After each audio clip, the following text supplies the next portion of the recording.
don't know the power of sci-fi radio. This station is now the ultimate power in the universe. We would be honored if you would join us.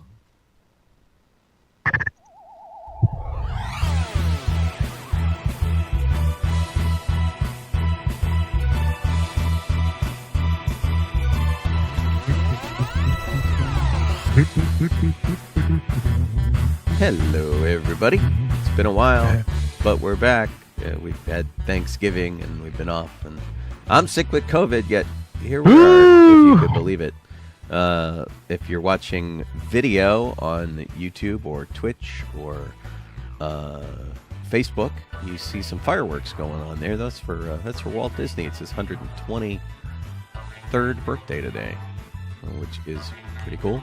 If you're over on the radio, you cannot hear the fireworks. They make no noise at all, but you could be listening to us on the sci-fi.radio, for which we are very grateful. I am Sean Obi-Shawn Crosby. This is Jeff Donoho. I'm Colleen Kaylee Crosby. And this is Docking Bay 94. Thanks for tuning in on another Thursday to check all of us out. If things look a little weird, it's because Colleen and I are trying to quarantine from each other in our tiny little house.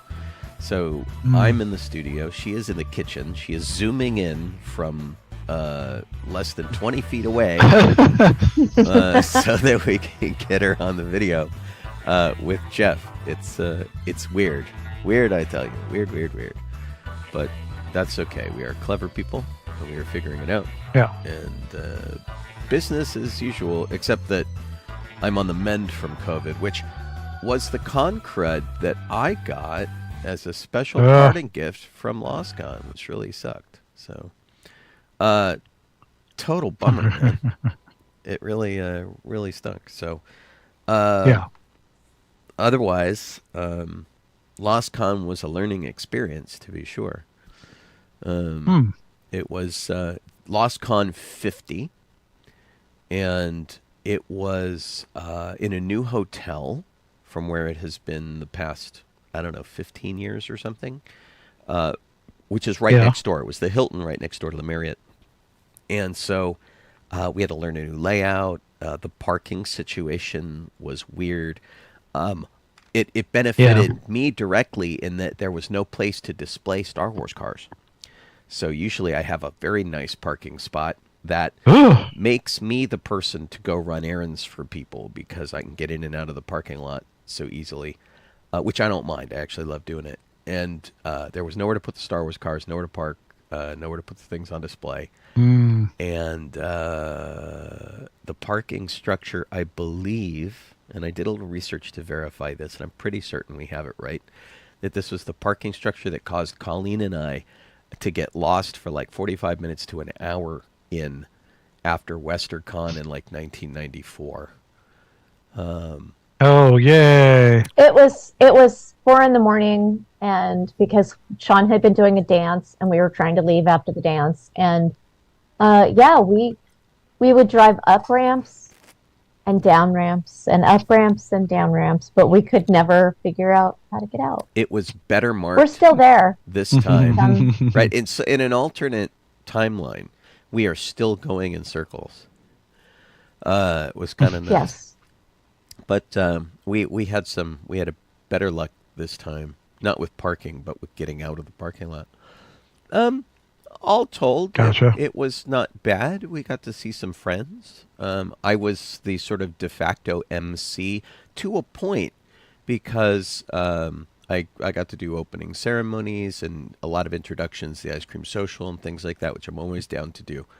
But I was not the MC for the masquerade, which I had been planning for and actually had put a lot of background work into prepping for that. And then that didn't happen. There was another group called the Nerd Mafia who came in and as like a third party outside thing and did it. I hadn't heard of them, but I knew one of them.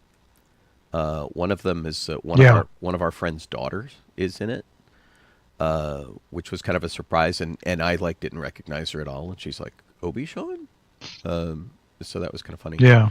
So anyway, so I didn't Yeah. see how the masquerade went. I did come in to do the dance afterwards, but after an hour and a half, I called the dance because we had 5 people over an hour and a half come to dance, and so we called it by like 10:30. Ooh. And I don't know, maybe it would have gotten started at 11, or I have no idea, but nobody was coming, so we packed it up, and nobody heck? seemed to be looking for the dance at about 11 by the time we went to leave. So it was weird. It's a very kind of strange experience. The makers room was great though.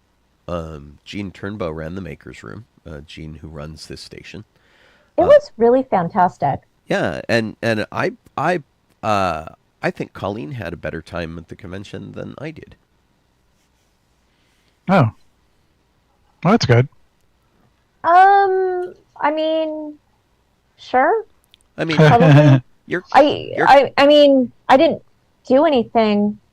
I was in the maker room I taught 4 workshops, and I 100% did not believe that anyone was going to show up for any of the workshops based on my past experiences with the last couple of years at LosCon. Okay. And there were the fewest people I had in class in a workshop was 3, and that was on Sunday. We had probably between 8 and 12 people for each of the Friday and Saturday classes. And then the yarn classes were even bigger. So like knitting, tatting, crocheting, anything having to do with string. Okay. But after oh my God, I can't believe there are people here in this class. What am I going to teach you? Moment. I pulled 4 workshops out of the air, and it was all teaching basic sewing. So, Gotcha. and there was only one of them on the first day. So, and that was basic hand sewing. And I happened to have with me, because the project I'm working on calls for it, a book that gives all of the names and how-tos on basic hand stitches. Okay. So I had everybody, I taught them how to thread a needle and how to tie the knot, and then took them through basic stitches. And then, Okay. And then the next day I was doing patterns and machine sewing. So for the machine sewing, I basically taught them how to thread the machine, and just like the basics of what you can find on most basic machines, and how buttonholes work and how to do them on different types of machines. I talked to And a then lot of people the at the pattern convention. classes, we just talked about everything having to do with patterns. I talked to a lot of people at the convention who loved exactly that, though. Like the most basic of, Oh, really? I don't know how to sew, and I just need a kickstart on it. And yeah, I talked to a whole bunch of people who that's thought what that we was did. awesome, which was really cool. Yeah. And then I think there was a class on zipper insertion, which for the level of the rest of the classes that I was teaching, zipper insertion was too advanced. And also there was no is it an invisible zipper? Is it, what type of zipper, and what are the circumstances? So I just gave them kind of an overview of that. But then I went through and gave them tips and tricks. Cool. As well, and just told them things about sewing that are helpful to know. Yeah. So we're thinking of adding in a class on ironing for next year. That'd be good. But putting the sewing classes and the knitting classes in with the makers, such a good idea. Really, just a beautiful idea. Cool. And then the R2 builders were in there too. The R2 builders were in there. We did a Road Squadron panel, which I wasn't entirely sure we were doing. That was Tom Piedmont pitched a Road Squadron panel. Chris Butler was the room, the only guy who sat in on that, which was funny. The room was supposed to contain the 501st and the Rebel Legion as well, but none of them showed up. Oh, lovely. Yeah, I So- think they looked at the event and went, we don't want to do it. What with the um, Hollywood Christmas Parade. The parade. coming up, and so Yeah. maybe next year we'll have to see. I built half of a. They didn't promise to be there. No, to no. clarify. I think they just looked they at just it and threw it out weren't it there. it never showed up Yeah. on the boards. So I think they made a unilateral decision Yeah. to not go. Ah, I built half of a 3D printer, which was really cool. So I have to finish the other half of it and see if it works. It was much more complicated than Gene thought. I mentioned to Gene, hey, I've got these printers. We should put them together while we're there, like make them in the makerspace. He's like, yeah, that'd be great. It'd take us like an hour and a half. And then I started opening the box, and he started looking, and he's looking, and he's like, oh. I'm like, this isn't going to be an hour and a half. He's like, no. And so over the course of like 2 days, I got about halfway through. Still pretty good progress, but Oh, wow. but a lot of stuff. So I'll have to finish that up on my own over here. And I want to give a shout out while he's here on the chat. Usually when we do the ice cream social, Chris Marble comes in and he does liquid nitrogen ice cream. He usually does very unusual flavors, and he makes it right there and like does an instant freeze with the liquid nitrogen. I was really disappointed that he wasn't at the ice cream social doing that. We had like push-up ice cream and ice cream bars and stuff like that, which were just fine. But we didn't have Well, that was the hotel wouldn't allow it. Yeah, well, there was all sorts of food issues for the hotel. There was Yeah. Oh, geez. there was no con suite, by the way, because of the hotel. Oh. So one of the things course. that actually was good is we went to Chaz's party. I think it was Chaz's party. And in the back, Chris was there doing liquid nitrogen Dole Whip. It wasn't Chaz's party. Whose party was it? They all run together It was because they the were all in this. LosCon. Right. It was. I believe it was the LosCon party for next year. Oh, okay. Because, oh my gosh, the parties were so jammed. And so, like, usually what happens is on the party floor, they rent suites. And the suites usually have a nice big open meeting area, a place to sit, a TV to watch, that kind of thing. There's a separate bedroom that you can close off from the rest of the room. And in this case, it was just absolutely the smallest room, even with the extra bedroom and things, which they were all using for Yeah, staging. I thought Okay. they weren't in suites, and then I thought back on it, and I'm like, no, they were all in They suites. were all in suites. It's just that they were tiny. Yes, they were the Yeah. smallest. And Chris corrects me and confirms Colleen, which was it's the LosCon 51 party for next year. So anyway, And Sherry got COVID too. that made my night that he got that he did the liquid nitrogen stuff. I actually thought that the Dole Whips that he made were better than what you get at Disneyland. It was really super good. Yeah. So. Yeah. But yeah, the con crud being Sorry. COVID is really tough. It's really Yeah. really tough stuff. We ended up going to 3 parties. I don't recall what the first one was. And then the second one was the LosCon party, and they had the Dole Whip.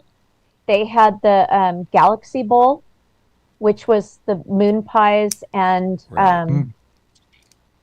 Starburst or something. it was moon pies and Starburst and Milky Ways Milky Way. Oh, of course. in a bowl.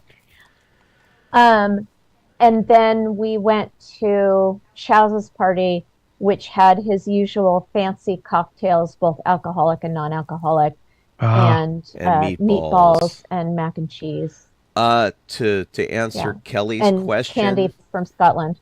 yes, the convention LosCon is going to be there for 2 more years. I think they have a 3-year contract on this hotel, so it's going to be a challenge because signage. They weren't allowed to do a lot of signage. There's so many limitations that I think really hindered a lot of stuff. And I think the reason nobody got to the dance is because either people didn't know it was happening, or people got to the parties and then basically since they had already fought their way into the party, they didn't want to go anywhere.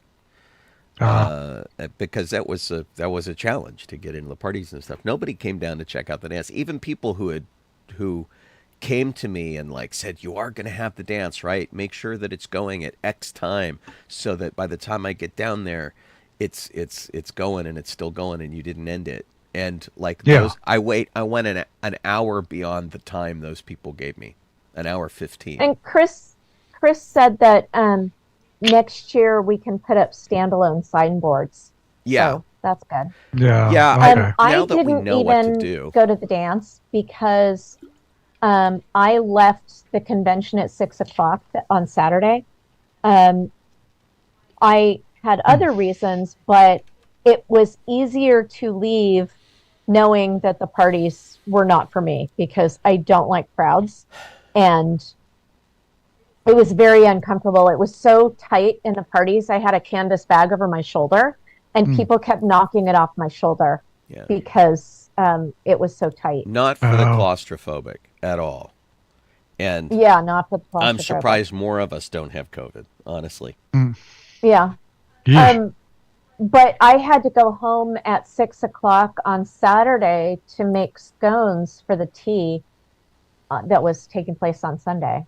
And then it turned out that I needn't have bothered because they didn't really need the scones.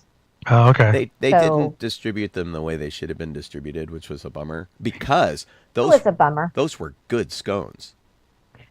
It was the best scone recipe I've ever made. They were really good scones. Colleen came home with bags of scones, and we polished one off in a day here in the house because no, we didn't. Because we did.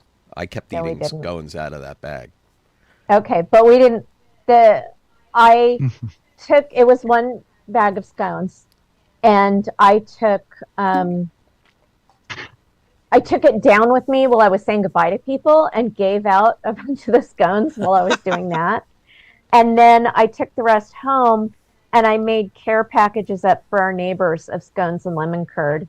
Cool. And gave them all out. And then you had the leftovers. Okay, and, well there were still like 10 in that bag. And I also ate left a lot of them. 2 other bags of scones at the convention.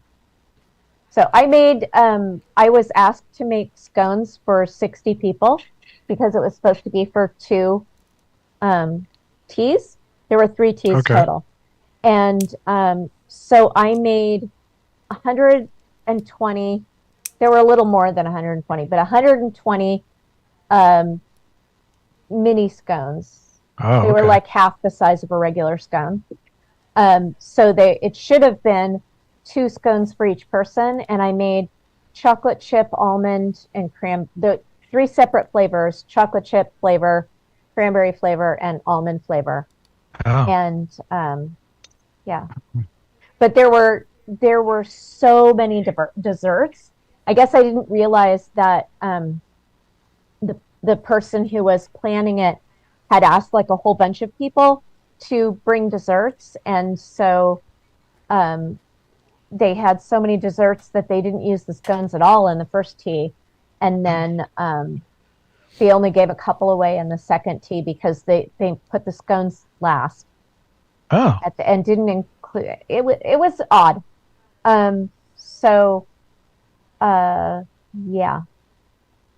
But anyway. Yeah, I think I think most of the issues that we had over the convention were like communication issues, and there was nothing like earth-shatteringly terrible. It was just like if Colleen didn't need to make scones, she could have like gotten more sleep. Stuff like that. I could have, or I could have gone to the parties and the dance. But, right. I don't know if I would have gone back to the parties because it was really crowded. Yeah. But growing pains to be sure. So we'll see how it all shakes out. The dealer's room was kind of nice. I don't think I bought anything in there. I didn't see anything I wanted, but it was still pretty decent with a wide variety of things for sale. And the dealers seemed to like it. They seemed to like their space, which was good. Good. And that wasn't bad. I did screenings of Star Wars, Empire, and Return of the Jedi. and this was at Oh, the wow. request of Ilot, who was the chair, and so Tom Safer, who usually does the film programming there, got the Criterion Collection Laserdiscs transferred to DVD. And those Criterion editions are THX certified for picture and sound. They're in CinemaScope format, so they're like 2 by 35 by 1, so very widescreen format. But most notably, they are about the earliest version of Star Wars that you can watch. So, like for example, when you see Star Wars from '77, it is just Star Wars. It is not Episode 4. It is not A New Hope. That is not in the crawl at all. It is as far back as you can go. So that was kind of the neat thing. And so I did a little introduction for some of those. The first one was pretty well attended, and the second and third one, of course, attendance kind of dropped off. So we just had a little discussion, and I answered some trivia questions for people and stuff before we did that. And that was the last thing I did, was the intro to the Return of the Jedi screening before I bolted to go to the Hollywood Christmas Parade, where we had Road Squadron there. And that, of course, being before I knew I had COVID. Oops. Yeah. But that said, too, I didn't get to see the people I usually try to see. And so, like Nate Truman, who runs the Star Car group, has been in poor health lately. And so I did not get to see him, which turned out to be well, because I'd feel terrible if I gave him COVID and things like that. So I don't seem to have given it to anybody in Road Squadron, which is fine. And that's our own group. Oh, good to know. But I also don't seem to have given it to anyone else I saw there at the parade. And largely because I didn't I just didn't see a lot of people. And I was feeling bad about that. And then when I got sick, I'm like, well, I guess then that worked out. I have to check with Ray, who was feeling a little under the weather. Ray has the NSX race car. He filled in for you, Jeff. Yeah. And okay. Which will be interesting to see if it comes to bite me in the butt or not, because I made the substitution without telling the parade, and he wasn't like on the preferred list, and I'm like, screw it, putting the race car in there. So yeah, it'll either come back to bite me, or conversely, they will not have noticed at all. Yeah, this is true. Excuse me. I don't know. Not sure how likely it'd be. Yeah, I don't know. We'll see. It's funny. Today is the 3rd anniversary of having buying the Genesis. We bought the car when my 350Z died, and it's the third year since that. And it's not exactly where I want it to be, but I also don't have the kind of energy I had on the last one and that kind of stuff. So we'll have to see how much more I get to do with it. Yeah. And I hit a traffic cone a couple weeks back that did some damage to the car, and then I got a scare letter from our insurance company. I talked to the insurance company directly. Pardon me a second. Oh, okay. And I told them what the situation is and all that kind of stuff and what happened. And it was a traffic cone in the middle of a construction area that had gotten misplaced somehow into the middle of the road. And I hit the cone. I didn't hit any other cars in the area. I didn't wreck my car. Didn't do anything like that. But we got this letter talking about how they're going to classify me as an unsafe driver now because I hit a traffic cone. And so now I have to call them because our insurance company did this to me the last time I got in an accident. I think that they are required to class things as whose fault it is now. And since you were the only person involved in the accident, they class it as being solely your fault. And so then they take that, and without any other consideration, they say, well, the accident was solely your fault, so now you don't get the safe driver discount. I think these guys are bullies, though, based on the last accident that I had with them, where I was... They are an insurance company. I know, right? And so I was on the 105 Yeah. freeway. We had come to a stop right before the 405 interchange, and a guy behind me in a Dodge Charger rammed into me at about 25 to 30 miles an hour. I was stopped. He almost pushed me into the car in front, snapped my seat belts tight and locked them up, hurt me. And, we got out, we exchanged information, and I filed the claim, and he did a lot of damage to my rear bumper. And, the back of the car, this was the 350Z, has lots of additional lights, lots of additional reflectors, R2-D2 on the back. I don't know how he missed me. I think he was texting or phone calling or something. Yeah. So who knows? when I talked to the insurance company, they're like, well, yeah, we're going to do this, and we're only going to give you this much money, and we're assigning this much fault to you. And I'm like, I got rear-ended. How is any of this my fault? Traffic was at a standstill. I don't understand how you could be at fault when you got rear-ended. Exactly. And so I well. started fighting them on that, and then they're like, well, okay, we'll cover this, but we're not going to cover your seatbelts. And I'm like, you have to cover my seatbelts. That's a safety feature every car has got to have. The CHP will not authorize me to drive my car without seatbelts. And they're the ones telling me to get them replaced. And they were giving me crap about that, and they never replaced them, by the way. I had to go down there and put a letter in my file that said, if I get in an accident and I'm hurt because of my seatbelts, it's because you did not replace them. And I made the manager sign it and put it in my file, which they found preferable to giving me $400 to replace my seatbelts. And then the... insurance companies, yeah. I don't know if you heard the news about the CEO I of did. the insurance company that was murdered. Yes. And it's Yesterday? It's terrible. Oh.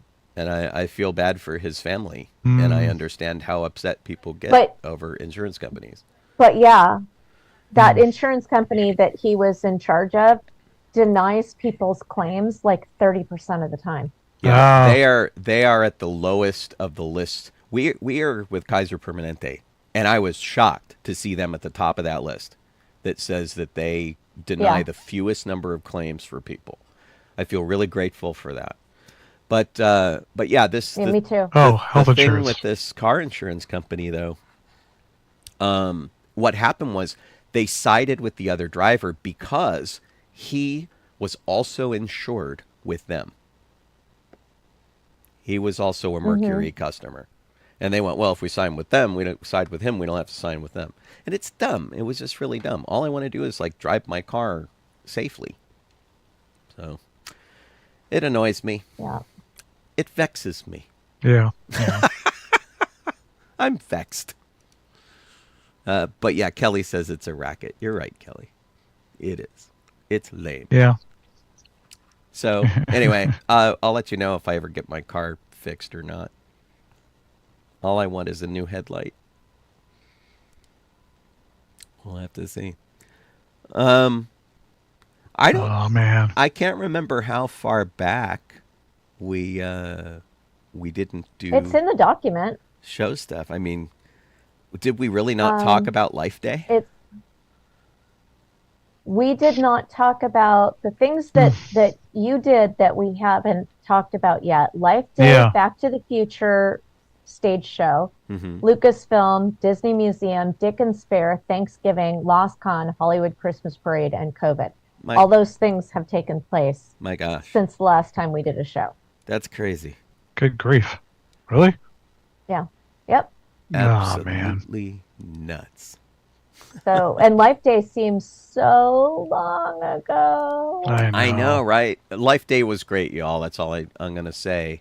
Everybody showed up. We had a terrific time. Disney did not kick us out. They had some nice swag, including a carved popcorn bucket, which is great. Do you have one, Colleen? Yeah, there's the popcorn bucket that they did. Hold it up a little bit. There you go. It says Happy Oh Life yeah, Day. yeah. It Happy says Life Day. it says Happy Life Day on it, but also the D is the same as the G in Happy Orabesh. Life Day. So if you're gay, it also says Happy Life Gay, which Oh, there you go. you got that going for you. Family, joy, harmony. Oh, And then the strap says the same things. Happy Life Day, family, joy, harmony. yeah. And a picture of a Life Day tree. Right. Right there. Cool. The Riosher tree. I don't speak good. There is no popcorn. Okay. No, actually, we put a Christmas ornament in one of those, and we took it up to Lucasfilm, and so we had an epic trip that was also a massive fail, and so the epic trip was that we went up to Lucasfilm, we went to the Disney Family Museum, and we went to Dickens Fair. It was amazing. And we had a total blast.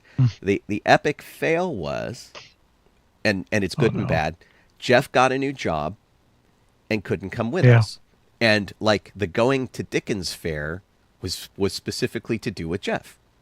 Because Jeff loves Dickens Fair.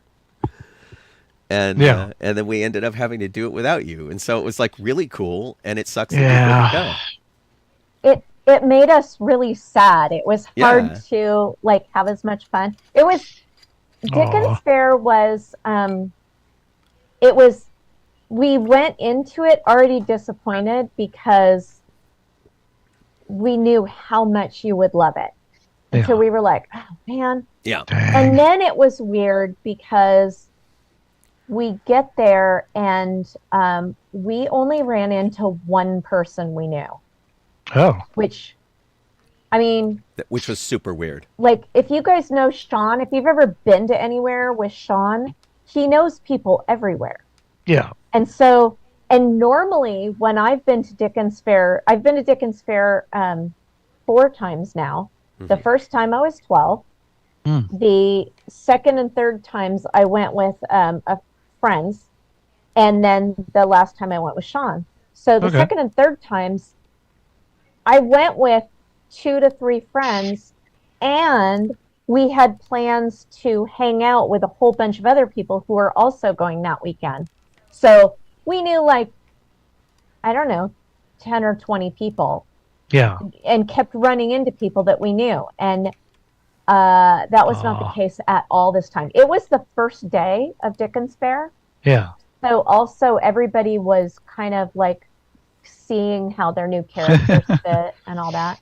But Jeff, I really, really, really think 100% if you're able to go next year, we should go. Just to go to Dickens Fair because you totally need to go. Whatever it weekend you so can make it, we'll make arrangements because it was huge. There were lots of different stage shows going on that you could join in and do sing-alongs and stuff like that. This was a shop that had live mannequins in the window. It was a corsetry shop that had real women doing the mannequin stuff.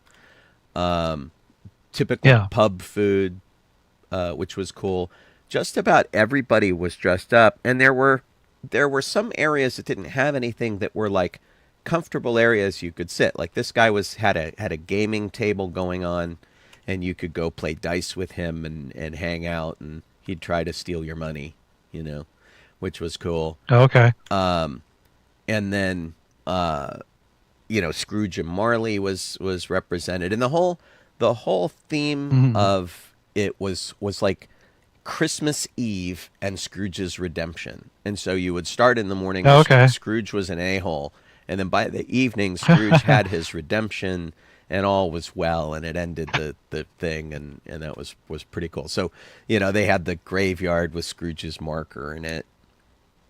Oh, cool. And then lots of like cozy areas to sit. You could have tea. You could hear stories. Like Charles Dickens would do readings. You could buy just about anything you needed for your costume while you were there.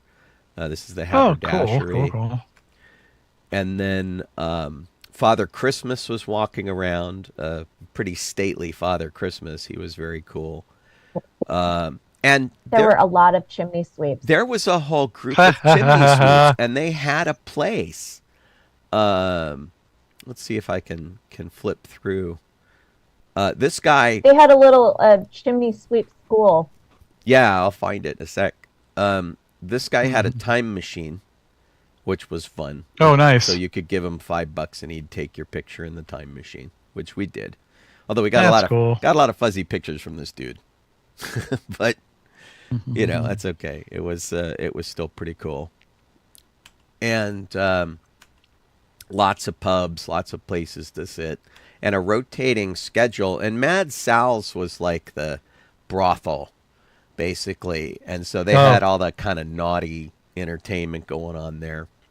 Can dancers, and they had a quintet singing, which was really good, and they were very funny.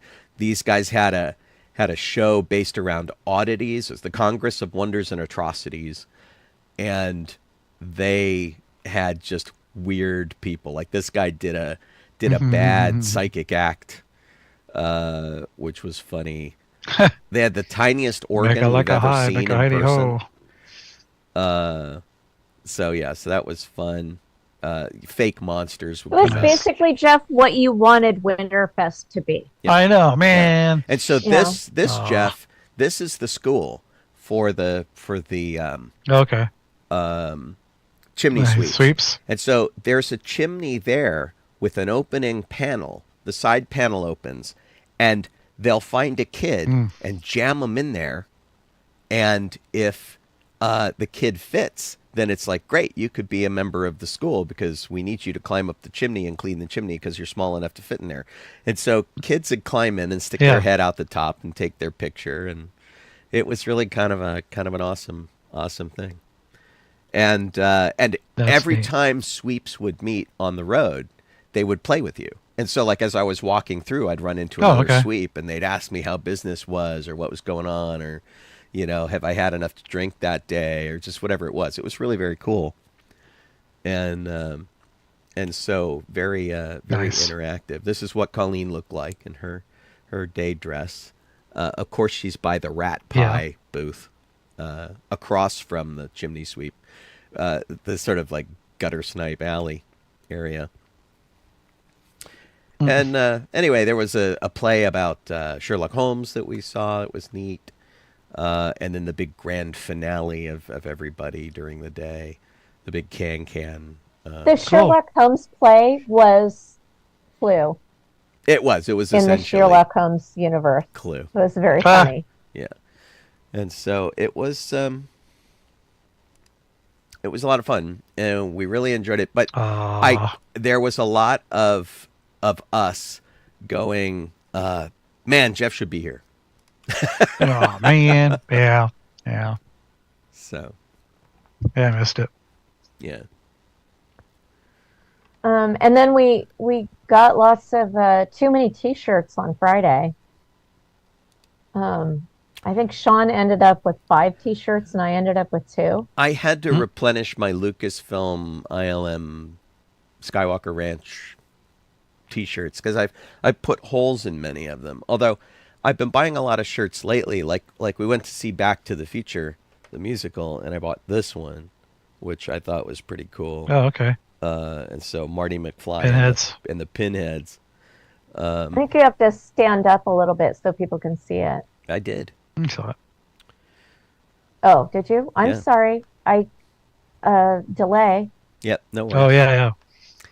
But There's a little bit of a lag sometimes in the video.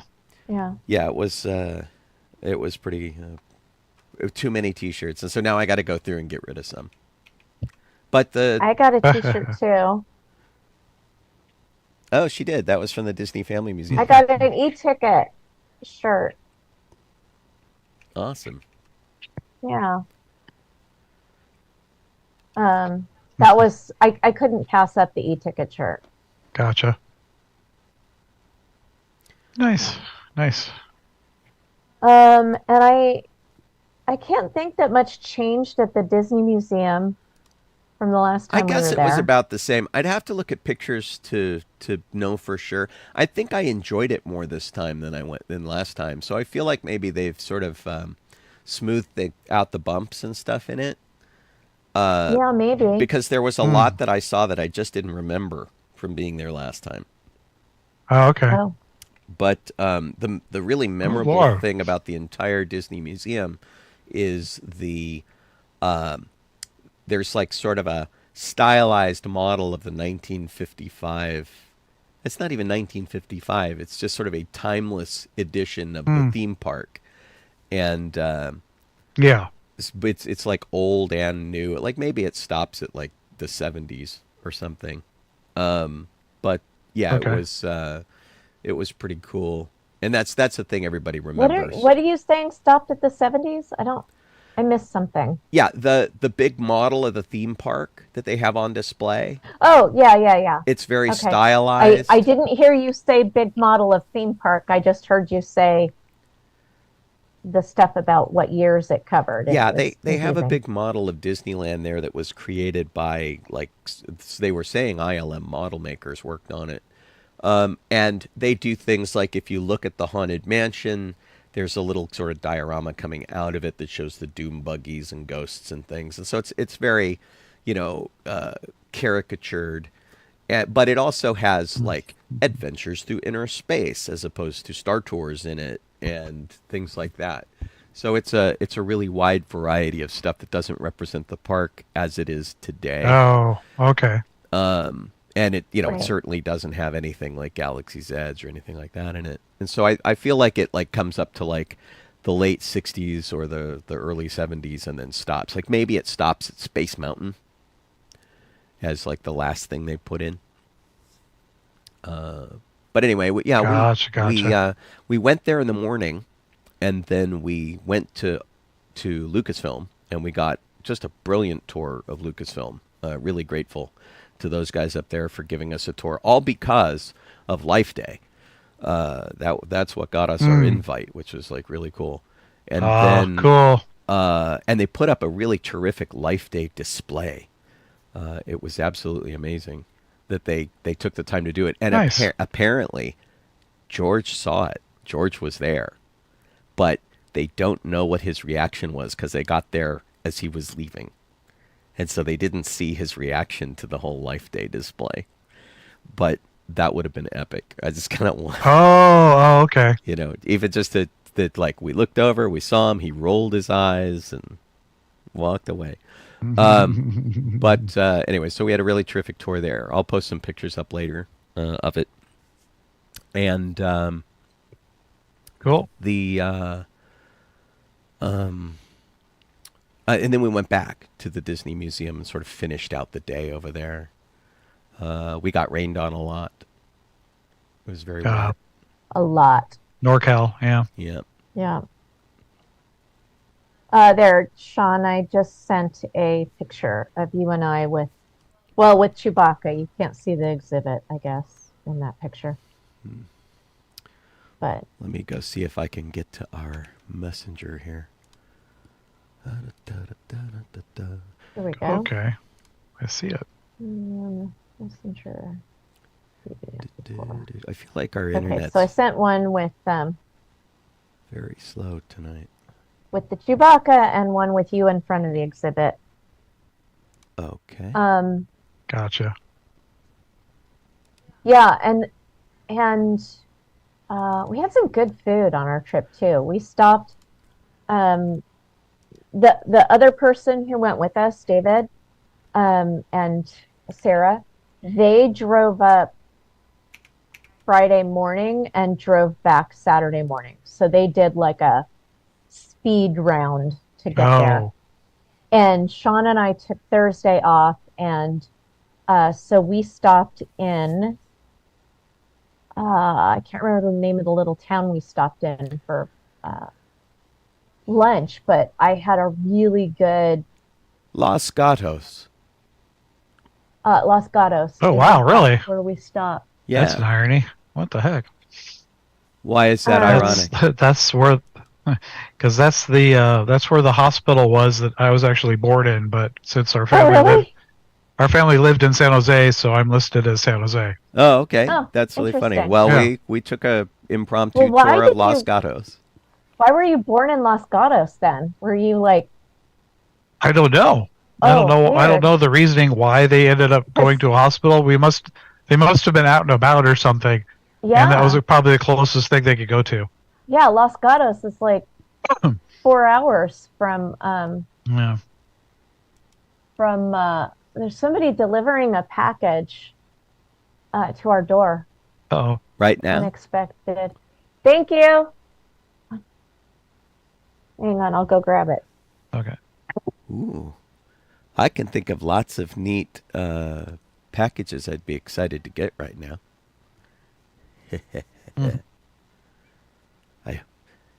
Is it a giant box? Oh.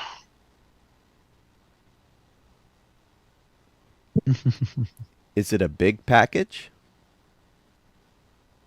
It is a small package. Oh, No. then it's not what I think it is. It's from Bissell.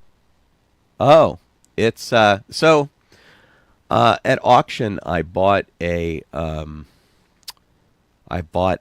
vacuum cleaner, and I bought it purely on the measurements that were given on the Amazon website for the item. But the problem is Okay. they were wrong, and so the thing is like 50% bigger than we expected it to be, because our old Oh. It's too big. our old vacuum ate itself. So it only cost me $30 at auction, but it was missing a couple of pieces. So I sent him a note and I said, "Hey, I got this vacuum and it didn't come with these pieces," and so they just sent them to me. So it's But apparently the vacuum is the model that first of all, it's too big for us to store. yes, It's a standard sized upright vacuum. Yeah. But the house okay. being so small, we don't have like we don't need one. a that big. cupboard stored in it or anything.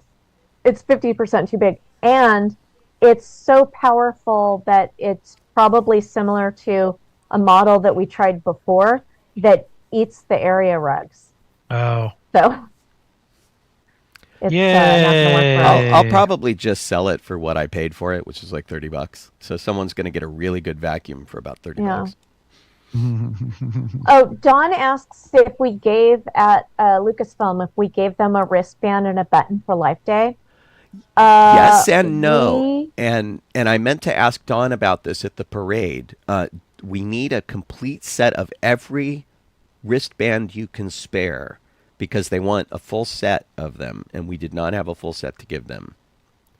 But To clarify, one full set if you have a full set, Right. not one from every one from wristband every that you year. can spare. And Gotcha. but I think Yeah. Colleen, did you give him your button? Your I Survived Life Day button? I don't remember. Or did you keep it? I don't remember.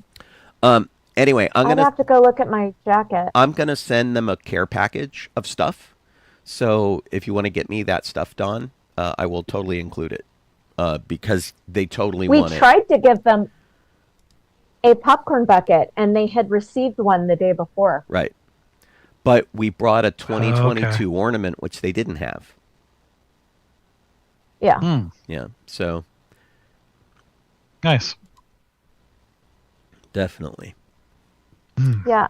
Cool And beans. then, So, I mean, the question that I got here from all of these events and stuff that we did, the reason that Jeff didn't go with us on this trip is you got a new job. Yeah. How is your new job? Yep. Yes, I do. It's hard to tell to say. I've had 2 days of basic cast member classes. It's like it's called like Disney University. Mm-hmm. And then there were 2 days of guest interaction training, which was specific, I think, to attractions, but not at attractions. So it's like parades and such, parades and shows. So like, basically herding all the cats to get around through the walkways. So I had those, and then I had one full day of training for the ride. But the following day, I went in the morning and I was sick, and like literally threw up in the break room inside the ride. Oh no. Yeah, it was in a little wastebasket, so I didn't make a mess or anything. But yeah, and so they sent me home, and rescheduled my training to finish the other 3 days. That'll be on starting Saturday. The not this Saturday, but next Saturday, the 14th. Okay. So yeah, but yeah, so the Disney University training is like, it's like we'll walk around the park and do stuff, and they want you to look at the guests and see, and just kind of keep your mind open and look at everything that's going on, and then come back and tell them what you saw. Then at the second day of that was a little closer, where I had to go out and talk to and do certain things with guests. Did they? They literally left me. Did they rubber band your two fingers together so that you point properly? Yes. No. It was like they gave me a little checklist, this little paper, and it was stuff that I needed to go do. It was like oh, pick up 2 pieces of trash, talk to guests for at least a minute, say happy birthday to people or whatever celebration but they might have, birthday, Wait, first time. I do all those things on a regular day at Disneyland. Yeah, right, and we don't even work there. Yeah, and there was another thing, a few other things, but they had me do all that, and I was like, I'm not going to get anything done on these, but they dropped me off at the little princess area, I guess, that's over by this used to be Carnation Gardens. Yeah, the Princess Pavilion. Where they do the shows. Yeah. So I was just standing there and talking to people go by and such. This one guy came by and like, so I love your shirt. Oh, cool, thanks. But the next two days were like guest interaction training. Was a lot of like, what to do in case this happens or whatever, emergency or whatever, and then we got to go out in the park and give us stickers to kids and such, and pin trading with people and stuff. Yeah, that's cool. Day two of that was literally working the parade. So we're like waving a flashlight. Oh, keep moving. Right. Stuff like that. And Colleen then says that she's disappointed that you weren't over at DCA so that her daughter Moira would be training you. Yeah, no. I am at Disneyland. Then I had the first day of training for the ride, and let's see, I learned a bunch of the positions. It's a rotating thing, so like every 30 minutes you move to another spot in the ride. So interesting. So I learned like, I can't remember how many. Let's see, 1, 2, 3, 4, 5, 6. Wow. Like 7, maybe 7 areas. Neat. 7 areas that I think they're going to go over again. And there's other parts I need that they haven't trained me on at all. So, yeah. Any case, so yeah. That's what's going on. Right. And the ride, everyone's, I guess Laura's wondering. The ride I'm going to be on is Autopia. Nice. Yeah. That's pretty cool. So that's what I've been training. Yeah. Sweet. And it's pretty busy, fairly busy, hectic, but they're like, make sure that like the number one thing of all the other stuff they want you to do, they have like a list of things they want you to be able to do, or titles, whatever they want that they have. But the number one is safety. So, be safe and make sure the guests are safe, of course. Right. And if that means going slow, go slow. Cool. Doesn't matter. Did they give you any idea of how many hours you'll be working on average? Oh, I mean per day. I mean the training is like 8 hours or so a day, but for regular days, I think it's going to be like 4 or 5 hours maybe. More than That's likely, hard. unless Yeah. for per day. But so it's like, and I don't know how many per week. It's not a Right. lot, but after a certain period, I can't remember what the time period is. You can apply for full time, Oh, and that's like at least interesting. that's at least 32 hours a week. Yeah. Cool. Yeah, Cool. yeah. So it's been interesting. Well, you have to be comfortable Yeah. enough with Disneyland to you know your way around there so well that Yeah. being there can't be too much of a thing. And you've been doing so much charity stuff and interacting with total strangers for so long. That's got to be helpful. So It is. It is. It's kind of a It is. no-brainer job. Yeah. Every new job I have is stressful. So it doesn't matter what the hell the job is. So I just have to. It's just a mindset that's been in me for forever. So Right. I have to basically not do things like overthink or think ahead or whatever and go slow if I need to, and whatever that kind of stuff. Sweet. So should be okay. Well, cool. Well, now I have to Yeah. come bother you when I come into Disneyland. And Oh no. And you're in Tomorrowland, which isn't too bad. I mean, if you can't be at Pirates, Yeah. then being in Tomorrowland's a pretty good deal. I know. Yeah. Apparently, if I wanted to work in any other land, it's a whole new training session. Yeah, I believe that. Oh, wow. Interesting. Because every land has its own guest interaction training that's different apparently than the other lands. So I'd have to, if I wanted to say move over into and be like at Mansion, I'd have to go through that training and the ride training, Wow. go through it all over again. It's interesting that there's different training for each land. Yeah. But it makes sense. Yeah. Yeah.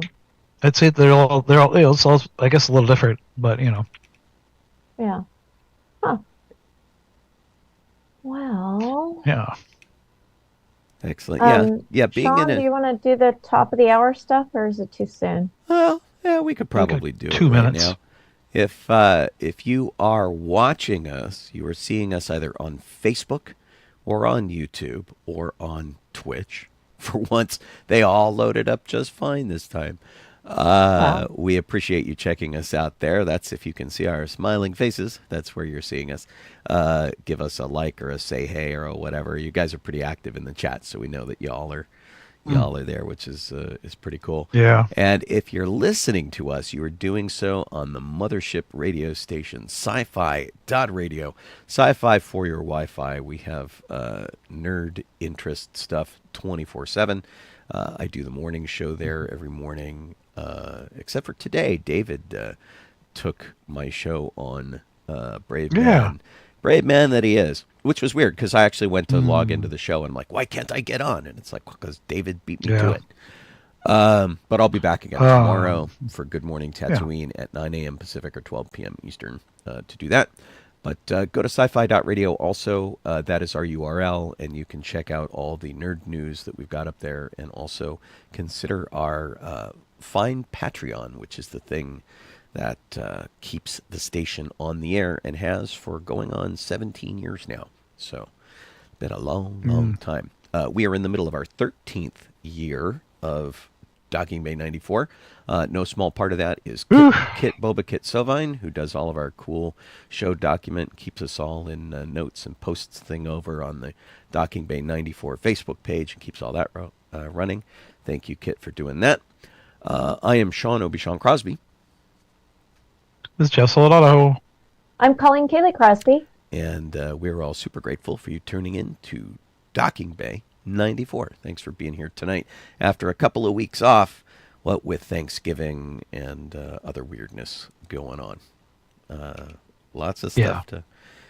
stuff to cover for sure. Yeah. Jen, the electric part isn't there yet, so there's nothing to train. So it's still the gas vehicles. I think that's wishful thinking on Jinyo's part. We all want those electric cars. Yeah, I think that's a little ways out. So I hear it's 6 years out. Yeah, I don't believe they have any company yet hooked up to make electric cars or anything. So I think that's a ways out. Well, one of the things that's Kelly, going to have to happen. Yeah, no seniority. One of the things that's going to have to happen first is that we're going to have to start seeing so many news stories about like Cybertrucks catching on fire. For people to feel comfortable about electric cars. So, see here, David. Do they? Don. Do they fit you in clothes? I mean, you just go in there and you just go about what sizes they have and sort of try them on and see which one is going to work. And then go from there. So, and I don't have to bring a letter from my doctor, Laura. They already know. All right, should we move along to Star Wars? Sure. Yes. Anything else that we were going to talk about that we didn't? Maybe just to say that Colleen and I saw Back to the Future, the musical. We had a pretty good time. Oh, right. Cool. We saw an understudy for Doc, and I think he was a little too young, but that doesn't mean he did a bad job. It's weird because you know the movie so well, and they obviously have to take a different tack than the movie. And they omitted there were some big scenes that were strange, like the Darth Vader Planet Vulcan scene. It felt like they added in scenes that were unnecessary and deleted stuff that would have given you better context. Right. So it was almost like I felt like I would have edited it differently were I involved. Yeah. Okay. All told, though, it was fun. Weird. Most of the performances were really great. And, they got enough music in it, and it was pretty energetic and things like that. I did like the casting almost unilaterally across the board. I think they did a really good job. Lorraine was good. Marty was good. George was actually really good. So cool. He was. That was kind of fun. And in fact, it was like the Broadway AIDS Foundation or something night where they passed the bucket or whatever. We actually got to tell George we liked his performance because he was holding the bucket for donations, which was cool. The cast came out and did it, and he was kind of the standout, I think, in the whole cast. But yeah, there were some things that really kind of made you scratch your head. But the DeLorean was great, and they did some really neat stuff with it, making it travel through time and drive the streets and that kind of thing. It was better than I thought it would be. And so if you get a chance to see it, I think you should go see it. Cool. As long as you're just expecting dopey fun, I think you'll really enjoy it. Anyway, that was the only thing we didn't do. So, Star Wars history. All yours, Jeff. Yay. Okay, I guess we got a few birthdays. November 29th, 1925, Ray West, re-recording Mixer for a New Hope, was born. And actually, he had about 79 credits in sound, so that wasn't the only one. So that's pretty cool. Even though he's in Magical World of Disney. Hey. Yeah. Oh, that's cool. Yeah. It's not large number. Star Trek 3. Not a name. Well, and Star Trek 2. Which is like one of the better Star Trek movies. Yeah. And the Beastmaster. So that's pretty cool. And Caddyshack. Oh, a lot of good Thank you stuff. very much. Yeah. Yeah. Oh, his first movie let's was see here. Smokey and the Bandit. Mm-hmm. Good for him. Yeah. See here, December 3rd, 1937, Basil Tomlin was born. He played Bo-Shek and a stormtrooper in A New Hope. Okay. I don't know where that one went. Bo-Shek is That's the weird. character that there is. Obi-Wan is seen talking to in a spacesuit that came from Doctor Who. Yeah. Which is really kind of interesting. Not a huge, He has not a lot of credits. He has massive sideburns. Yeah. I love that his IMDb is his full name, which is apparently Francis Alfred Basil Tomlin. Basil. Yes. Awesome. That's a mouthful, man. It's like, yeah, he only has 2 credits. It's just that and the New Avengers. So it's like not a lot of stuff there. But when did he die? 2004. Oh, all right. So plenty of time to do other stuff. Maybe he just like went back to the stage, or he got a job in another industry. Something. Yeah. So that's it. There I am. Next one. I want to get over there.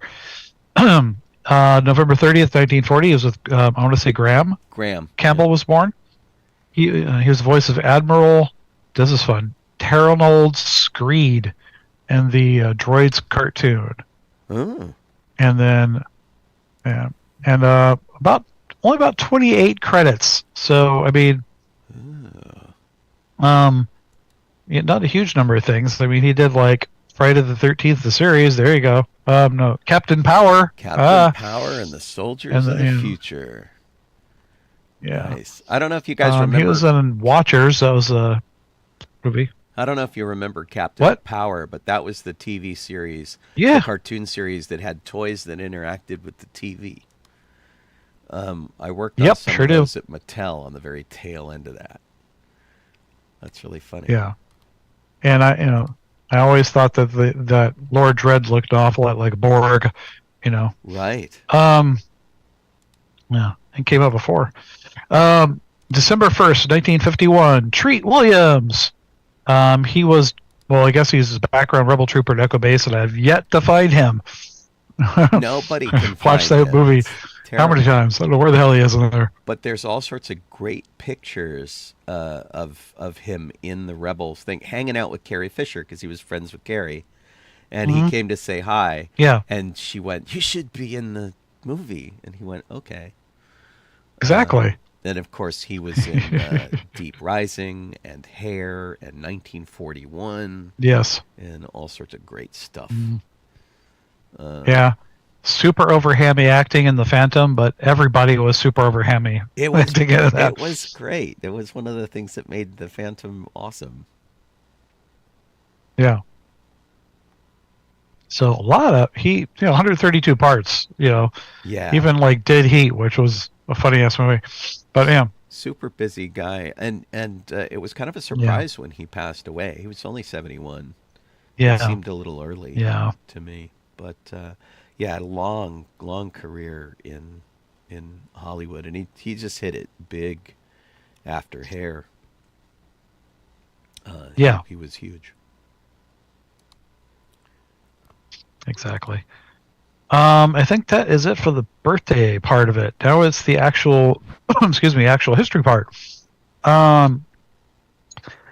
Let's see here. December 2nd, 1977. It says 1,500 fans showed up at the New York Bloomingdale's to see Darth Vader. Which is probably that one guy that was like the, you fit in the suit guy, And, it was probably Kermit Eller, who was the you fit in the suit guy from Dawn Post. And what's really great, if you have the Art of Star Wars book that came out in the late 70s and features the script, and in the back of it, there's a whole bunch of cartoons. And there is a cartoon that completely commemorates this event. And I love it because you see it like, Bloomingdale's and Vader's there, and he's coming, and there's stormtroopers, and of course we didn't have the Imperial March yet, so the music floating through the background that the cartoonist drew was "O Come All Ye Faithful," which is really awesome. And there's a couple of guys talking in the corner, and they're like, "Man, that could just be some guy from shipping in there." And it was so amazing, and it was so on the nose, and I loved it as a kid. I thought it was a great little cartoon, and I appreciate it so much more as an adult now, having done all these costume charity things. But oh my gosh, Yeah, totally. Yeah, I mean, Darth Vader showing up at your local mall. I mean, that's you got to go. Yeah. See here, December 3rd, 1983 was when From Star Wars to Jedi, The Making of a Saga aired on PBS. Jeff's favorite making of. One of my favorites. Yeah. Yeah. Really good stuff. Yeah, that was a good one. It was narrated by Mark Hamill. Yeah. I think that's what made it more endearing to me than one of the others they did. That's just some announcer guy kind of voice doing. Tom Bosley did the first one, which was really funny. I'm like, really? Tom Bosley is your Tom did narrator? one. Oh, wow. Like Mr. C? Okay. Yeah. I saw him recently, off topic here, in a version of Arsenic and Old Lace. It was like, can't remember when this was, the 60s, I think, or something. What was he playing? He played Teddy. Really? So he would, he have to yell "charge" and run down the stairs. Charge the blockhouse. It was a TV version. Yeah. That also featured. Yeah, like Tony Randall, and it was the one that actually managed to get Boris Karloff in the role. Yes. To play the brother. Wow. Yeah. Yeah, that was really That's cool. Yeah. I found it actually on YouTube. I'll have to find the link and send it to you, because it was like, what the heck? That's great. Yeah. I think our last history is November 20th, 2006. Star Wars Legacy number 6, Broken, Part 5 was published. And the only reason I picked this is because I remember people walking around with the suits like way back when. Like at Legoland or something. I think Scott Hallen had one and stuff. Oh, from Star Wars. The red armor suits. Legacy, yeah. Huh. Yeah. Interesting. Yeah. Season 3 of Visions is coming to Disney Plus next year. Yay. Yay. It's an interesting. Pretty neat show. I have mixed feelings on Visions. I like about half of them. Yeah. Yeah, same here. They're like a novelty in most cases, but it's interesting to see what they do with them. But some of the stories don't ring with me. But that's okay. I mean, they don't all have to ring with me. Yeah. We got an update from Dave Filoni on Ahsoka Season 2. He says that he is still the only writer who's writing on it, and he is continuing to write on it. And he is updating things that happened in Season 1. So he's going through more of the arcs and making sure that it's coming out the way that he thinks is exciting for his fans. Well, he created all these characters, so it's fine that he's continuing to write for them. And, when last we left our intrepid heroes, they're stuck in another galaxy. Like, we left the galaxy far, far away and went to a different galaxy, and they're stuck there. So, he's even farther away. Yeah. gotta write them out. Exactly. Get them back. But Ezra's back, so we got that going for us. Yeah. I don't feel like anybody would do it as much justice as Dave will. And for me to say that, I have a love-hate relationship with Ahsoka. I think Ahsoka as a character is just fine, but I find that she's getting, the more powerful she gets and the more indestructible she gets, the less interested I am in her as a character. And so like the Tales of the Jedi stuff and some of the other stuff that she's done, I feel a lot less connected to her the more they go on. When people are infallible, they're kind of boring to watch. Yeah. And there's nothing at risk. Exactly. And so she's a great character, but I'm like, and I'm sure if like, we make it through another season and she dies, I'll go, oh, look, she could die. Then, whatever. But for now, oh, no. she's really indestructible. But I enjoyed Ahsoka just fine. Let's see. So. Yeah, I liked it. We'll see what happens. Go I'm sorry. ahead, Lady A was asking what we think of Skeleton Crew.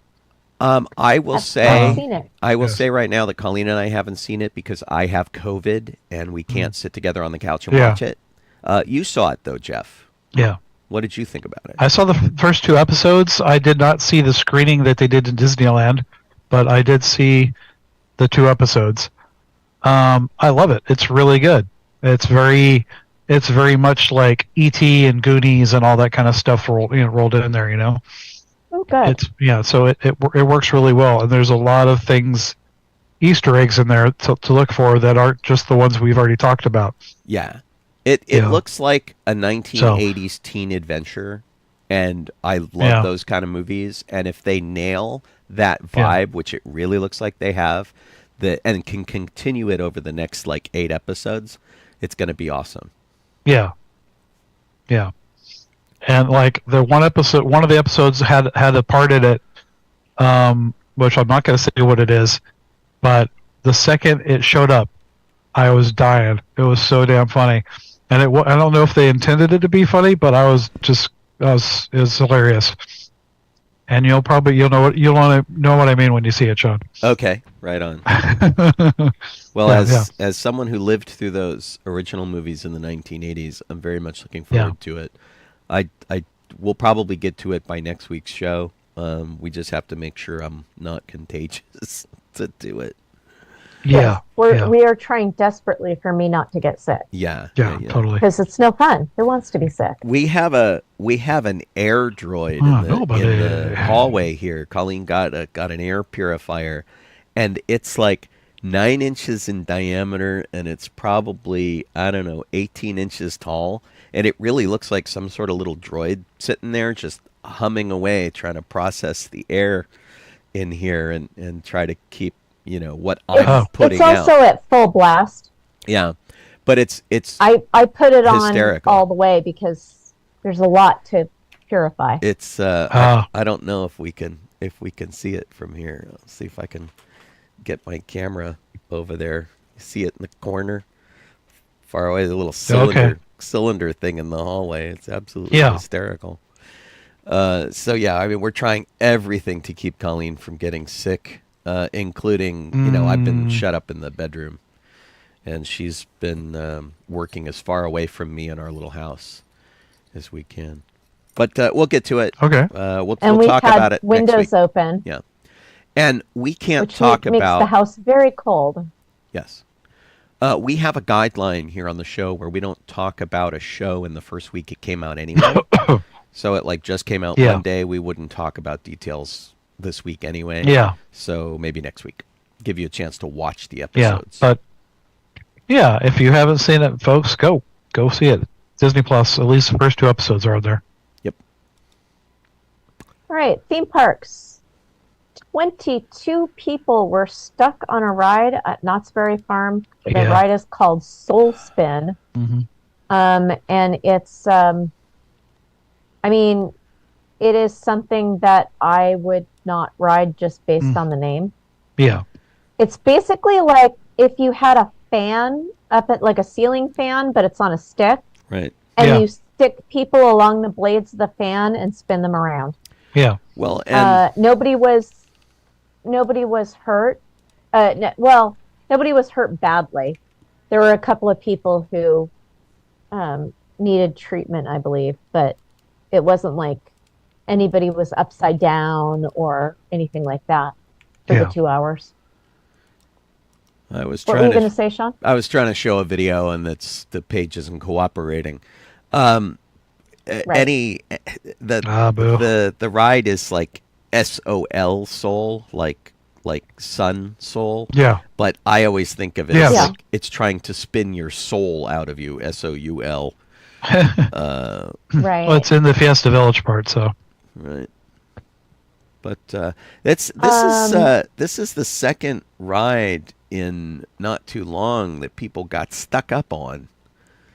The other one wasn't at Knott's, but it was a similar kind of ride. It was like people on a stick who got stuck upside down, and Oh, yeah. No, see, that one was worse because they were Yeah. upside down. Yeah. yeah. You don't want to be upside down for that length of time. Let's see if I can. Here, I've do got. bad not, things to your body. Here's a little. Knott's bit of had, video. oh, there you go. Yeah. It's like on an arm that lifts and spins. So I mean, Yeah. you could be upside down on that. I think at one point, some people Yeah. are certainly sideways. Yeah. And Yeah, you do. Poor kids. I know Um, rescued from Knott's Berry no. Farm ride. They had to bring Look up our cherry nose. pickers out. They had a ride for a while there at Knott's. It wasn't there for very long, and it was like you know how the normal swing ride, like Yeah. that you sit on with the chains. Yeah. Yeah. They had something like that, but it was basically at the height of like the Sky Cabin. Oh, So wow. it would That's like lift too you all the high. way up there Wow. and spin you around and then bring you back down. And it kept getting stuck. So people were Ugh. stuck up at the top, and they had to like use I think they had to use helicopters to get everybody down when it Oh broke my down. gosh. It would broke down like 2 times, No, and thanks. Not said, yeah, we can't afford this. Let's get rid of this. Yeah. So Yeah, it just takes once, right? Yeah. You're just like, yeah, but yeah. It's, Moving on to Florida, at Disney World, the Rock and Roller Coaster is being rethemed to Muppets, yes. and they're closing Muppets 3D. So Boo. they're moving Muppets out of an interesting theater show and making them the side view on a roller coaster. I am Yeah. You really can tell I don't approve. I am really like love hate on this. First off, the rock and roller coaster used to be Aerosmith, which I could take or leave. Yeah. The concept Yeah. of the ride was like not that exciting. What were you trying to like get to the airport or get to the show from the airport or something like that? Yeah. Get to the show. Yeah. Right, which was like kind of but Disney has so much invested right now in the Electric Mayhem with all this new music from them from the last series that implementing them as the band kind of makes sense and could be a lot of fun. Yeah. But by doing this, they are removing Muppet Vision 3D, and that is the last thing that Jim Henson worked on. And so a lot Yeah. of people are really kind of upset about that because it's sort of the last performance Jim Henson gave. It's the last thing of Yeah. the Muppets that's really still in the park that was like genuinely the Muppets. But to be fair, the Jim Henson Studios, Brian and the family, released a thing, and they said, "Hey, we get it. Time moves on, progress happens. We don't feel bad about it. You shouldn't either. And let's see what they do with the Muppets in the future. We know what a great performance was. We still love it. We still have memories of it. It's okay." And so they sort of released an Instagram press release to that effect. Yeah. And you can't really complain too much about it if the family's okay with it. But I'm still going to feel bad about it. I mean, I miss it here. Yeah. Exactly. Mickey's PhilharMagic is sort of not a replacement for Muppet Vision 3D. Not It at is all. not good. Yeah, so we'll see. And but enjoying the Incredicoaster that they have out here and the sort of storyline they put through that, and having fun on that. they could do the Rock and Roller Coaster pretty well with some proper Muppets. It could still be pretty entertaining. It's just not a big family kind of thing. Like, not everybody's going to want to go on the Rock and Roller Coaster, whereas everybody could go to Muppet Vision. So that's the real drawback for me, is that you're kind of limiting your audience. And, if you got a kid under 40 inches, they don't get to see the Muppets. So. Yeah, it's a drawback. Yeah. I thought that they had said, Disney said, or somebody said that they had that they are still planning to do something with it, but with the whatever the Muppet Vision 3D was, but they didn't say what. Well, it was, as I understand it, it'll be gone. But yeah. I mean, correct me if I'm wrong. Isn't that whole area supposed to become Monsters Inc. now? They're putting That's why they're moving them, so that can be a Monsters Inc. Right. It's that kind of thing, and so maybe they'll put a Monsters Inc. thing in there. I don't know. We'll have to see. But it's just removing that. If you go to Disneyland and you look at the theater that now houses PhilharMagic, and you look up on the roof, there are still some things that are left over from the old Muppet Vision thing. You can tell that they're like water tanks with faces and stuff on it. They've all been painted beige to hide that fact, but you can kind of see the remnants of the Muppets are there. Yeah. I feel this is going to end up being like that. And it's not going to be, unless they decide to make Sweetums a proper monster in Monsters, Inc. Oh, that would be great. I would take that. Wow. That would be funny. Yeah. Yeah. Disney, I don't know what this means. Sorry, I should have. See here. Disney submits plans for Avengers Campus expansion. Oh, yeah.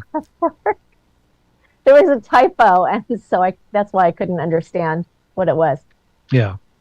So construction will begin in 2025 on the new Avengers Infinity Defense and Stark Flight Lab attractions.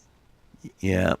Woohoo! This is going in behind the Artifacts store and underneath the Quinjet. There's a lot of space back there.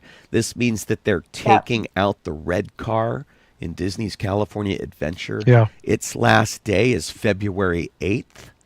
So if you love the red car and the people who run it, you have till February 8th to ride it.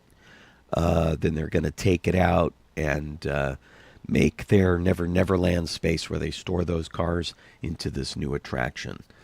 I'm a little sad to see the red car. Sean and I rode the red car the whole route the last time that we went. We did. I'll probably ride it again. I have some friends who work it, and I keep trying to find them, but I'm never there on the right day. But Robert Downey Jr. is coming back to sort of talk you through this event, this activity. Yeah. So we'll see how it goes. And it's a dark ride, probably with lots of big The Flight Lab?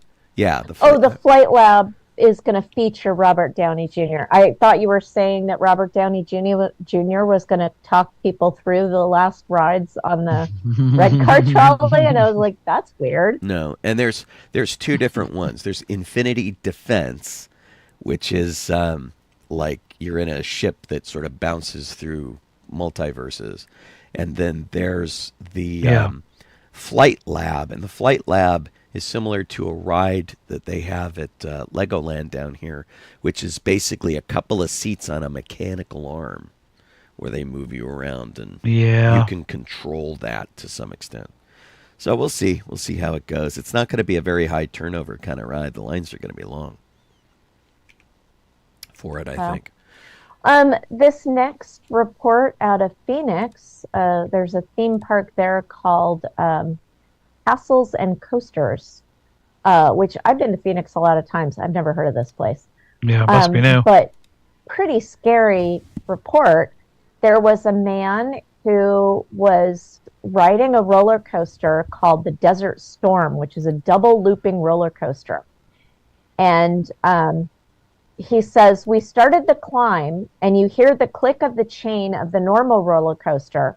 We get just about to the top, and I hear a click different from the click of the chain taking us up. So I checked my lap bar one last time, and it released.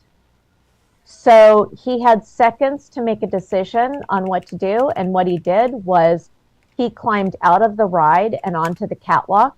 Wow. And he thinks that that might have saved his life because he wouldn't have been able to hold on and hold himself into the ride. That's crazy. He said that he heard the lap bar click into place before the ride took off, but the operator never physically checked to make sure it was latched properly. I pushed up on it. She looked. She walked away. Wow. So super scary. When I first saw this, I thought it was just some crazy guy who decided to climb out. But that's what it sounds not sure like. that I would have been able to take action I that know. quickly. Castles and coasters. That's a really interesting kind of thing. It sounds like a mini golf. It really does. I'm throwing up a little video here in the background while we talk about it. When I was a kid, this was probably like 1976. I was a very small child, and I was in Pennsylvania visiting family, and I went to a local theme park called Kennywood Park. Kennywood is an old school wooden roller coaster place, and we were in the front thing, and I made the height limit no problem. That wasn't an issue. I was with a cousin in the front car, and we went up to the top of the thing, and the minute we started to go down the first drop, I slid under the bar, and I was down in the front of the car. Now, this is an old school roller coaster. It's the 70s, so no fiberglass bodies or anything. It was all metal mesh, and it was I was like right up against the mesh, and I was about 6 inches from the track, and that's how I finished out the ride. It was really scary. It was really scary. I totally understand this guy's like, I'm getting out of here response. And, you know, of course I didn't have So that. castles and coasters, sorry, it is a glorified mini golf.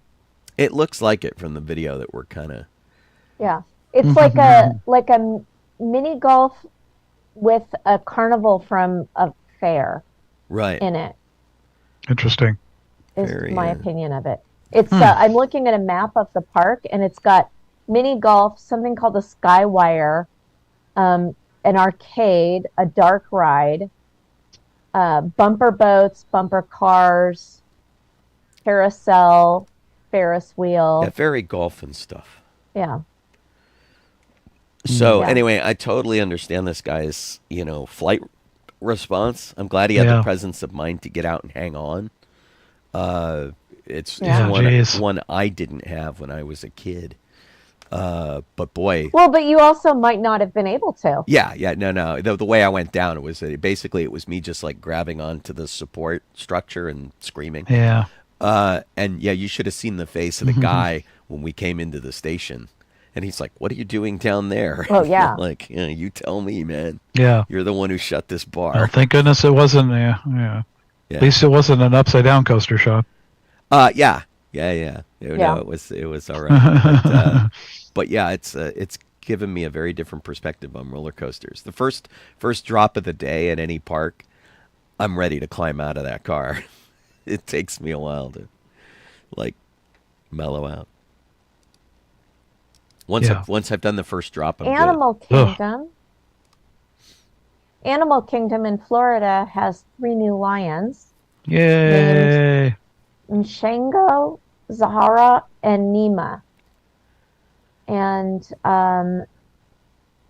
they they're at the Lion Kingdom. You can go, not Lion Kingdom, they're at the Animal Kingdom.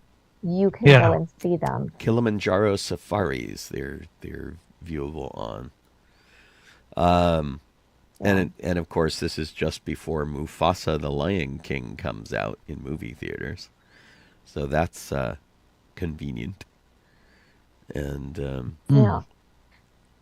Disneyland today released the list of 2025 events. So basically, they gave the dates for Season of the Force, the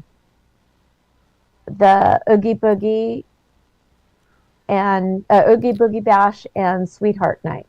in addition to the Lunar New Year celebration, they're having a gospel celebration for 2 weeks. So they just are selling, those are the Lunar Year, the Gospel Celebration, the Food and Wine Festival. That's all. During these weeks, we will be celebrating that. Whereas the Sweethearts Night, 90s Night, Star Wars Night, and Pride Night, along with Disneyland Oogie Boogie Bash, are all separately ticketed events. And they gave dates for those. Right. So people can start putting them on their calendars. Yeah. Also, what happened earlier in the week is that Disney said that they have a new Southern California ticket that's available. You can buy it's like 3 days for the price of 2. So basically, you can choose any 3 days between January 15th, I think, and May 15th, and it costs $200. But you have to pick the days in advance. Like you have to make your reservations. Someone did point out that you don't, you could just make your reservations for whatever days, and then try and change your reservation later when you figure out what your schedule is. Right. Gotcha. They're giving you a long period of time to use the tickets, though, and you don't have to use them in sequential days, which is nice. Yeah. So you have from January to May to use them, I think, which is they're giving you 5 months to use them, which is pretty respectable. Yeah. Two of the other things I'm thinking about buying one of those. Yeah, I was going to suggest it just to say.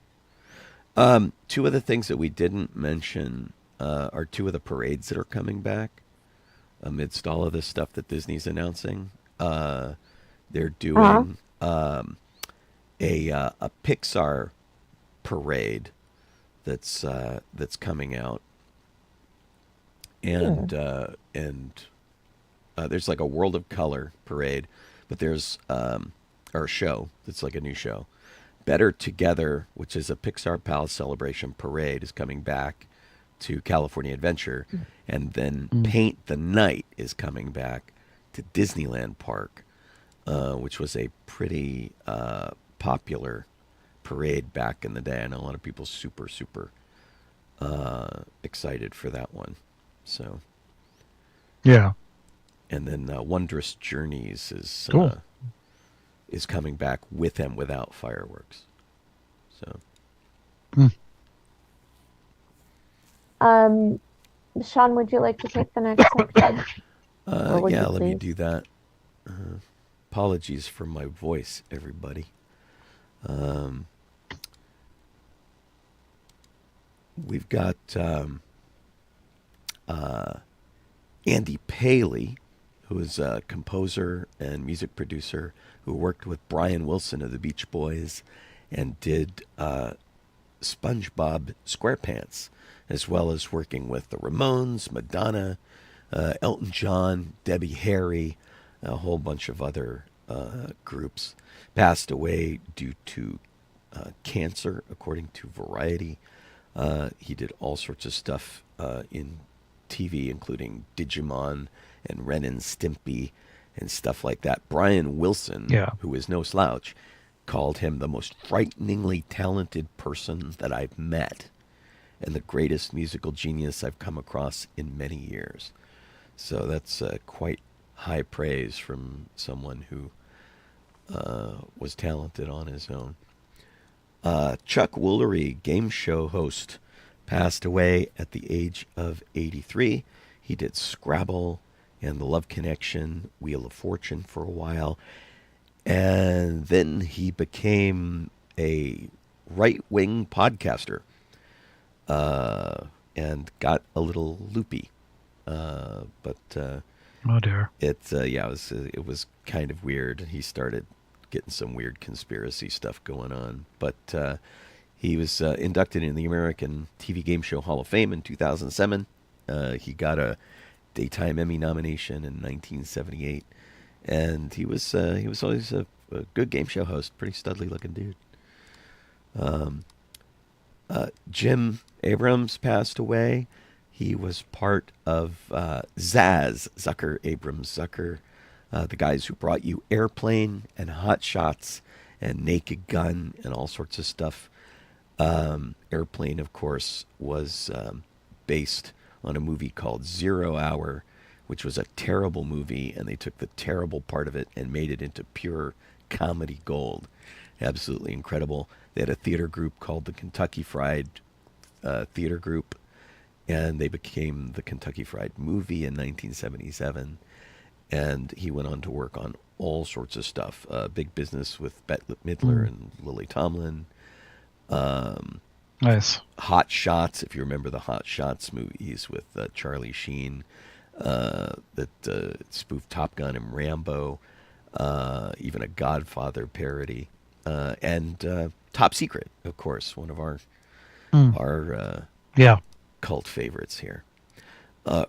Actor Earl Hallman passed away at the age of 96. He was on the very first Twilight Zone episode. He was in Giant, The Sons of Katie Elder, did an awful lot of Western stuff, and he was also the cook on the spaceship for Forbidden Planet, and was John Wayne Dean Martin's brother in The Sons of Katie Elder. So, and his the Twilight Zone he did largely alone by himself, and so he had to carry off that entire episode just by himself, which was kind of crazy. Bob Breyer passed away at the age of 44. He's a drummer for the rock band My Chemical Romance. They have not said what his cause of death is as yet. Marshall Brickman died at the age of 85. He was a screenwriter who co-wrote the movie Annie Hall with Woody Allen, worked on Sleeper, Manhattan, and Manhattan Murder Mystery. He started out writing for Candid Camera. He wrote the Addams Family musical, as well as Jersey Boys, wrote for The Tonight Show, and worked on the pilot for The Muppet Show, Sex and Violence, which is the thing that eventually became a regular Muppet Show. And then Debbie Nelson died at the age of 69. She's Eminem's mom. Yeah. So there you go. Thank you, Sean. Jeff, would you start the speed round, please? Sure. Coming to CBS, I assume next year, January 4th, will be a new Jeff Corwin show. Jeff Corwin is he's a wildlife conservationist. He used to be on a show called Going Wild with Jeff Corwin on the Disney Channel, and I love that show. There's a new one coming out called Extraordinary World, coming to CBS and Paramount Plus, and it'll follow everyday people who are making an impact through animal advocacy, wildlife conservation, youth empowerment, and food insecurity aid. So he'll go basically from cleaning beaches in Florida to meeting people and helping people in the streets of New York and Los Angeles and stuff, and have a lot of guest stars and such. So cool. Yeah. I want to talk about Ewan McGregor and live theater. The BBC says that Ewan McGregor takes on his first UK theater role in 17 years. Wow. And he will be doing My Master Builder in the West End of London between April and July of next year. But if you can't wait or you can't get to England, you can get in Los Angeles. the Theatricum Botanicum, one night only, has a production of It's a Wonderful Life, a radio play, with Ewan McGregor, Mary Elizabeth Winstead, and Jim Beaver. Nice. Ewan is playing George Bailey. course. Mary Elizabeth Winstead is playing Mary Bailey. Well, they are and married. Jim Beaver is playing Mr. Potter. That's pretty cool. Ah, What did you say, Sean? I said they are married. Oh, well, that's convenient yeah, then. yeah. The It's in conjunction with a Look at this. holiday family fair. So you can go to the holiday family fair for $20, and then for an add-on ticket of another like $30, I think, you can see It's a Wonderful Life. And it's slightly more expensive if you just want to go to It's a Wonderful Life without going to the family fair. that's pretty cool. That'd be tempting to Okay. go to. Yeah. Jim Beaver, he's from Supernatural. Right. That's cool. Supernatural, yeah. Yeah. The Yeah. Cool. This all takes place on December 14th. And Okay. I mean, that looks like something Sean and I would be interested in. Totally. Nice. Yeah. The Master Builder, the play that he's doing in the West End, is a Henrik Ibsen play, which is funny because he'd just been reading it just, for entertainment. And then he got contacted by the production and said, "Hey, I'm working on a play based on that." He's like, "But I'm just reading it right now." And so it's like That's funny. serendipitous. He's like, cool. And it's, I think it'd be fun to see Ewan McGregor on stage, versus just screen. And of course, he lives locally here, as I understand it. And yeah, I would go to see the It's a Wonderful Life for sure. What day is that of the week? Sean, the 14th, Saturday the 14th. Saturday, okay. All right. A week from Saturday. Not bad. Yeah. Sean, what do you want to talk about? Well, I don't know that this is a surprise to anybody, but Tim Burton says there will be no Edward Scissorhands 2. I don't know that anybody has been looking for that. It's pretty much a Like, self. huh? It's I'm a sure self. someone has thought we can make a second version of whatever to get money. Yeah, but it's a self-contained fable. It's like a very neat little story. Yeah. And Exactly. No. just because he went back and did another Beetlejuice doesn't mean that he should go back and revisit every other thing that he's done and make a second one. So he was at the Marrakesh International Film Festival and said, there are certain films I don't want to make a sequel to. I don't want to make a sequel to that because it felt like a one-off thing. I didn't want to have a sequel for The Nightmare Before Christmas because it also felt like a one-off thing. Certain things are best left on their own, and that for me is one of them. He is, however, working on a remake of Attack of the 50-Foot Woman from 1958, which of course was not something he had his fingers in back in the day. They haven't cast the 50-Foot Woman yet, but Sigourney Weaver's very tall. Just saying. I'm sure she's going to have to be some kind of. You never know, man. I mean, I think someone made a version of that already, like a few years back, like I think, 90s maybe, maybe in the 90s. I seem to recall. And it had, gosh, I don't remember the girl that was playing it.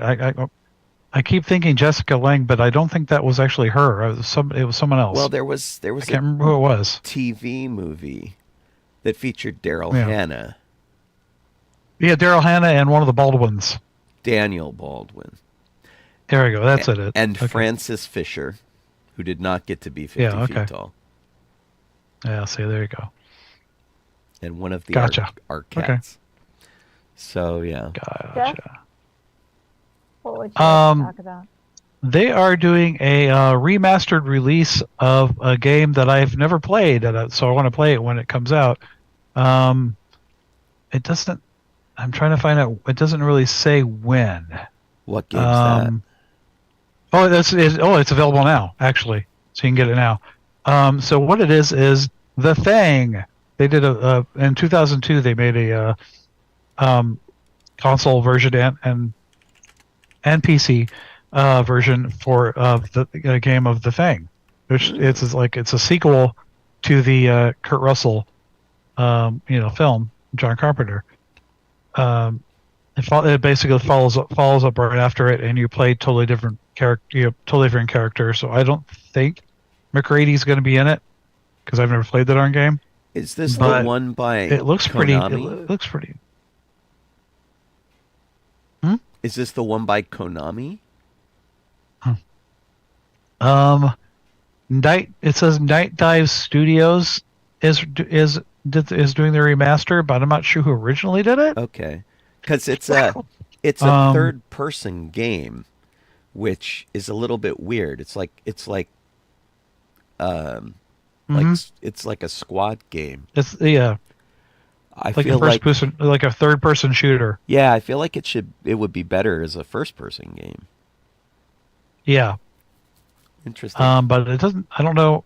I assume Konami probably did originally do it. Yeah, they but did. This is it's the other same one. Night Dive is doing the redo. Huh. So could be cool. I got to play that. See what it looks. See how that one comes out. Sounds scary. Yeah.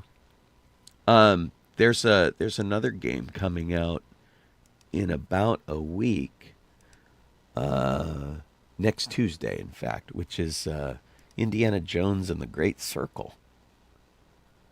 Mm-hmm. And that looks pretty good too. We'll talk more about it next week. That one looks amazing. Yeah. And it looked, for the first time, Indiana Jones looks like Harrison Ford. They've never done that in a game before. Yeah. Either Harrison Ford gave him his likeness cheap, or they ponied up the money to make it happen, because they've never done that in a game before. Yeah. Who knows? So the U.S. Postal Service gave a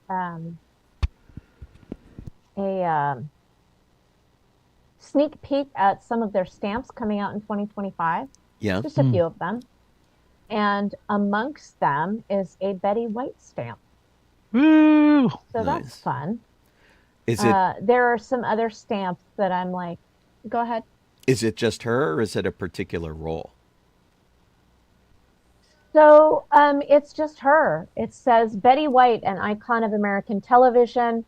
She shared her wit and warmth with viewers for 7 decades, including roles on The Golden Girls and Mary Tyler Moore Show. The comedic actor who gained younger generations of fans as she entered her 90s was also revered as a compassionate advocate for animals. Dale Stefanos created the digital illustration based on a 2010 photograph by Kwaku Alston. Greg Breeding, an art director for USPS, designed the stamp. And it has her name on it, too. Betty White. Okay. That's So- great. Cool. So, yeah. I'll buy a Betty White stamp. Totally. We're gonna have to see the rest of the Sean, Golden you got Girls. one last one in you, and then wrap up the show. Wrap us up. Sure. Near and dear to my heart, as of yesterday, the McRib is back. You can go to McDonald's, pick up the McRib, and if you are so inclined, apparently, you can pick up a bucket of sauce, which is pretty cool. A bucket? The whole lot of McRib sauce is a bottle that is just the McRib sauce. I'm trying to see if it says how But much. the McRib is missing a key ingredient. That it usually has. Uh-oh. I mean, mostly it's It just doesn't have any rib meat. pork and onions. Sorry? It doesn't have any rib meat in it. Oh, I'm not sure it's ever had rib meat. It's just been pork. Right. Which is it's pork meat pressed into a rib-looking shape, and that's always been the case. yes. It doesn't say how big this McRib sauce is, and I can't. It is pork shoulder, and someone said McShoulder. I'm loving it. McShoulder. I like that the whole lot of McRib sauce has sort of this Christmas sweater-looking wrapper on it, which is pretty funny. That's funny. But The half-gallon jug of the sauce is on sale for $20. half gallon. Thank you. That was a detail I could not find. Yep. Half gallon. I That's mean, too much. It's I don't know. I'd have to figure out how that works out to like buying some barbecue sauce at the market.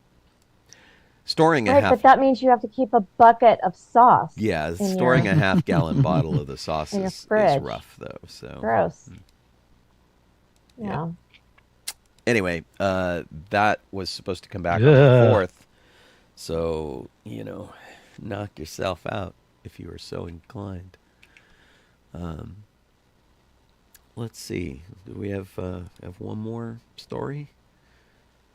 Well, we have 4 minutes. We have 4 Okay. minutes. Yeah. Let's see. Sure. There's a trailer that came out for the new Snow White movie. It's the live-action Snow White, which comes out in March. So you can go find that trailer if you were so interested. And then Disney Plus has a Friendly Neighborhood Spider-Man promo. But it involves like Macy's parade balloon or something. So it used to be called Yeah, Spider-Man. it just got to. Yeah. It used to be called Spider-Man Freshman Year. And so it's upcoming from Disney Plus for Marvel TV. Yeah. They keep changing these names. Prequel I to never the know movies, what the yes. heck anything's going to be anymore. Oh well. Yeah. And That looks fun. live action Lilo and Stitch, as if we needed that. I I don't know if we did. have my doubts. I Okay. don't think we did.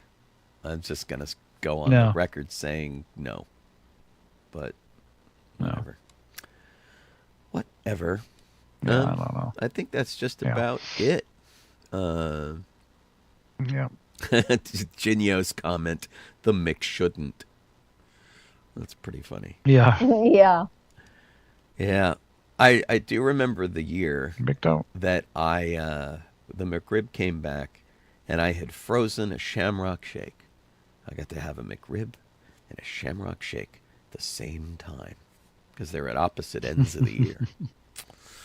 So Which is weird. that's McDedication, baby, right there. Anybody doing anything over the next week? Sean and I are staying quarantined, Getting so the over it. answer Oh, to that dear. for us is no. So, I'm Saturday. I'm going to my brother's house in Huntington Beach, and it's a family Christmas. So, like, I don't know how Nice. many people are coming from of the family from wherever to come to this. And Sunday I have a Toys for Tots event, I guess, in the morning or something. So I think that's in Irvine. But yeah, that's all I got. And then I got work. Like supposedly Great. I have to call Sunday to see what the heck's going on with it because it's not training. It's listed as something like post-training shift or something. And I'm like, what? Yeah, so it doesn't make any sense. So I have to call them Sunday to see what exactly I'm That supposed to do about entails. that. Maybe they just have you shadow somebody all day. Be their pal. Yeah. I mean, the only thing I could actually do at the time because I'm not fully trained for Autopia is probably do the parades or shows like the fireworks or whatever. Crowd control. That crowd control type stuff. But the time that they have listed doesn't really gel with those things. It doesn't really fit with them. So I don't know what it's going to be. We'll have to check it out. Yeah, I had to bail on Stuff a Bus.